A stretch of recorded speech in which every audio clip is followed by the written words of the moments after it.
नमस्कार, आपण पाहता हिरकणी न्यूज. हिरकणी न्यूज प्रत्येक क्षण ताज्या घडामोडी आणि महत्त्वाच्या प्रत्येक बातमीसाठी नेहमी तत्पर. कोल्हापूर ते शिरोळ दरम्यान पंचगंगा नदी झाली विषारी गटरगंगा. 15 दिवसात दुसऱ्यांदा मृत माशांचा खच. कोल्हापूर ते शिरोळ दरम्यान वाहणारी पंचगंगा नदी सध्या गंभीर प्रदूषणाच्या विळख्यात सापडली असून नदीचे स्वरूप अक्षरशः विषारी गटरगंगा झाले आहे. अवघ्या 15 दिवसाच्या अंतरात दुसऱ्यांदा मोठ्या प्रमाणावर मृत माशांचा खच आढळून आल्याने परिसरात तीव्र संताप व्यक्त होत आहे. स्थानिक नागरिकांनी शेतकऱ्यांच्या मते औद्योगिक भागातून येणारे रासायनिक व विषारी सांडपाणी कोणतीही प्रक्रिया न करता थेट नदीत सोडले जात आहे.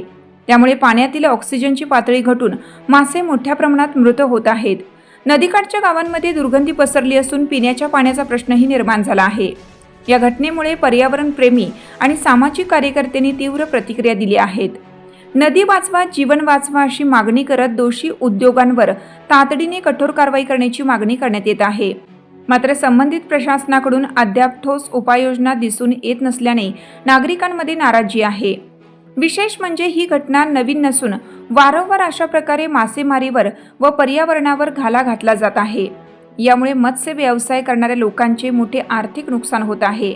दरम्यान प्रशासनाने या प्रकरणाची तात्काळ दखल घेऊन पाण्याचे नमुने तपासणीसाठी पाठवले असून दोषींवर कारवाई करण्याचे आश्वासन दिले आहे.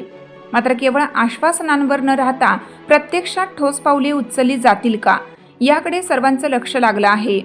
हिरकणी न्यूज करिता सहसंपादक राहुल गायकवाड, अर्जुनवाड. आपल्या हिरकणी न्यूज चॅनलला लाईक करा, शेअर करा आणि सबस्क्राईब करायला विसरू नका. आणि रहा अपडेट.